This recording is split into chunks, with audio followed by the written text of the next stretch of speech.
वक्रतुंडे महाकाय सूर्यकोटि संप्रभ निर्विघ्नं कुरु मे देव सर्वकार्येषु सर्वदा।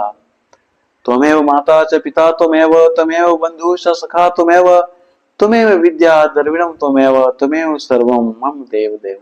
हे प्रभु, ज्ञानहीन, कर्महीन और बुद्धिहीन होने के बावजूद अपने बुद्धि क्षमता के अनुसार आपके जीवन कथा का रसास्वादन खुद करते हुए आपके भक्तों को भी रसास्वादन कराने हेतु धर्म पथ पे हूं। कृपया अपनी कृपा सभी भक्तों पे बनाए रखना। जय श्री राम। आज का विषय है घर के एक कंकड़ से हीरा तक। तो इसको हम ऐसे शुरू करते हैं कि आज पूरे विश्व में जितने भी राष्ट्र हैं उनकी एक कॉमन समस्या है बेरोजगारी। जितने भी कॉमन समस्या हैं उनमें से एक बेरोजगारी तो है ही। इसका मूल कारण अनुचित वातावरण और गरीबी है। लेकिन दोनों में से अनुचित वातावरण को मैं ज्यादा दोषी मानता हूं।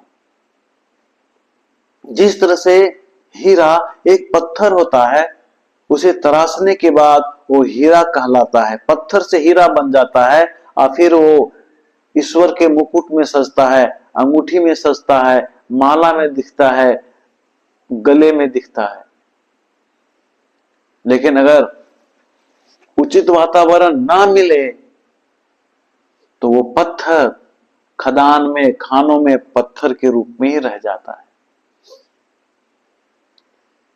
आज हम झूठ का रोना रोते हैं कि सरकार बेरोजगारों के लिए कुछ नहीं कर रही है। आप जरा सोचें कि प्रति वर्ष लाखों की संख्या में बीए, एमए, पीएचडी वाले विद्यार्थी निकल रहे हैं, पास आउट हो रहे हैं। क्या किसी भी सरकारी संस्था में प्रति वर्ष लाखों की संख्या में स्थान रिक्त होता है? नहीं। तो जरूरत है अपने बच्चों को उचित माहौल देकर खुद आगे बढ़ाने का। मैं कुम्हार के उन अंगुलियों को सलाम करता हूं, प्रणाम करता हूं, जो एक मिट्टी को सहारा देकर एक से एक बर्तन बना डालता है। हमारे बच्चे उस गीली मिट्टी की तरह ही हैं, लेकिन हमारे बच्चे और बच्चियां पावर हाउस के रूप में जानी जाती है। उसके अंदर अथाह शक्तियां हैं, उसके अंदर अनलिमिटेड योग्यता है। जरूरत है हमें उसे निखारने की, एक पत्थर से डायमंड बनाने की। एक कुम्हार बर्तन बनाने के लिए मिट्टी को सुरक्षित रखता है। मान लीजिए वो सुरक्षित ना रखे तो क्या होगा? वर्षा होने के बाद वो मिट्टी वर्षा के जल के साथ बहकर खेतों में जा सकता है। अगर उससे अच्छा संस्कार मिला, अच्छे वातावरण मिला तो उच्च कोटि की नदी में जा सकता है, और उसे अच्छे वातावरण मिला तो समुद्र जैसे उच्च घराने में जा सकता है। और लेकिन अगर उसे खेत, नदी और समुद्र जैसे भी माहौल ना मिला तो कुम्हार के घर के आसपास गलियों में ही पैरों तले कुचला जाता है। इसका क्या कारण है? इसका कारण है वातावरण की कमी या वातावरण की देन। एक गरीब घराने का बच्चा गरीबी में रहते हुए लेकिन सही वातावरण मिलने के कारण गली गली पेपर बेचकर एपीजे अब्दुल कलाम से मिसाइल मैन कहलाता है, मिसाइल मैन बन जाता है। उतना ही नहीं, जैसे जैसे उसे अच्छे वातावरण मिलते हैं, मिसाइल मैन से भारत देश के प्रथम नागरिक के रूप में कहलाता है। कहां गई उसकी गरीबी? यहां तो गरीबी कोई फैक्टर नहीं है। दूसरी ओर एक गरीब हेडमास्टर का बेटा सॉफ्टवेयर इंजीनियर बनता है, उचित वातावरण के कारण। था तो गरीब, लेकिन फिर वातावरण अगर गलत मिल जाता है तो ही गरीब हेडमास्टर का बच्चा जो सॉफ्टवेयर इंजीनियर बना था, बुरहान वानी के नाम से विख्यात होता है और आर्मी पे हिंसात्मक प्रहार करता है, हिंसा का कहां पे उतारू हो जाता है। यह है वातावरण का देन, अनुचित वातावरण का देन। दूसरी ओर एक गरीब का बच्चा सुविधा के अभाव में गली गली चाय बेचता है, लेकिन थोड़ा सा भी उसे उचित वातावरण मिलता है तो आगे बढ़ते जाता है, बढ़ते जाता है। अब भारत जैसे राष्ट्र का प्रधानमंत्री बन जाता है। कहां गई गरीबी इसकी? आपने आए दिन पेपर में पढ़ा होगा कि रिक्शा चलाने वाला का बेटा आईपीएस ऑफिसर बन जाता है, आईएएस ऑफिसर बन जाता है। कहां गई गरीबी उसकी? हमें जौहरी बनना होगा, हमें सुनार बनना होगा और अपने बच्चों को खुद तराशना होगा। उत्तम गाइडलाइन का उदाहरण हम वाल्मीकि रामायण से लिया है। घटना उस समय की है जब श्री राम बारात लेकर जनकपुर से लौट रहे थे। रास्ते में परशुराम मिलते हैं और परशुराम श्री राम से कहते हैं कि ये वैष्णव धनुष लो, अगर तुम इस पर बाण चढ़ा दोगे तो मैं तुम्हें द्वंद्व युद्ध का पाठ सिखाऊंगा।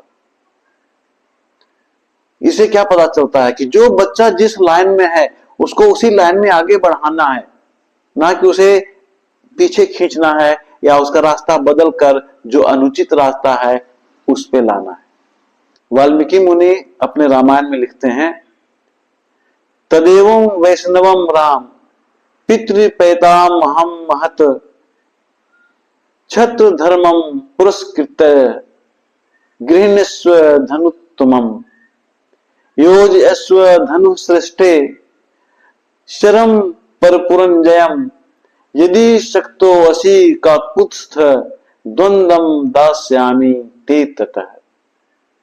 हे राम, अगर तुम इस वैष्णव धनुष पे बाण चढ़ा देते हो तो मैं तुम्हें द्वंद्व युद्ध करने का सीख दूंगा। तो राम एक क्षत्रिय थे, क्षत्रिय होने के कारण उनको उसी रास्ते में आगे बढ़ाने का पैगाम दिया गया, उसी रास्ते में आगे बढ़ाया गया। ऐसा नहीं कि एक सॉफ्टवेयर इंजीनियर को हिंसा के रास्ते पर लाया गया। एक चाय बेचने वाला बड़ा होकर चाय नहीं बेचता, वो भारत जैसे महान देश का प्रधानमंत्री बनता है। एक पेपर बेचने वाला बड़ा होकर वो मिसाइल मैन के रूप में जाना जाता है, एक वैज्ञानिक के रूप में जाना जाता है, एक राष्ट्रपति के रूप में जाना जाता है। तो हमारा धर्म भी यही कहता है कि बच्चों में जिस तरह का टेंडेंसी हो, जो बन गया है उसे उसी लाइन पे ले जानी चाहिए। लेकिन ये सारा गलतियां हमारी है कि हम उसे उचित वातावरण नहीं देते। हम बच्चे की योग्यता को ही नहीं समझ पाते हैं। हमारे बच्चे में किस तरह की गुण है, किस तरह का क्वालिटी है, हम उसी चीज को नहीं समझ पाते हैं। यानी हम अपने बच्चों को ही नहीं समझ पाते हैं कि हमारा बच्चा क्या बन सकता है। तो सबसे पहले हमें जौहरी बनना पड़ेगा और बच्चे को जिस लाइन में इंटरेस्ट है उस लाइन में भेजना चाहिए। हमारा धर्म ग्रंथ यहां यही सीख देती है कि हमें जौहरी बनकर अपने बच्चे के अंदर की क्षमता को, गुण को, क्वालिटी को समझना चाहिए। ये अफसोस है कि हमारे समाज में कुछ ऐसे लोग हैं जिनको पत्थर से हीरा बनाना पसंद नहीं है। वो नहीं चाहते हैं कि मेरा बच्चा हीरा बनकर किसी राजा के मुकुट में शोभायमान हो, प्रभु के मुकुट में शोभायमान हो, ईश्वर के अंगुली के अंगूठियों में सज कर रहे। वो तो चाहते हैं कि पत्थर ही रहकर उसके हाथ में औजार डाल दे और हिंसात्मक काम करे। उन्हें किसी के मुकुट में सजना या सजाना पसंद नहीं है। धिक्कार है ऐसे मानवता पर। शायद ऐसे लोग ये भूल जाते हैं या भूले हुए हैं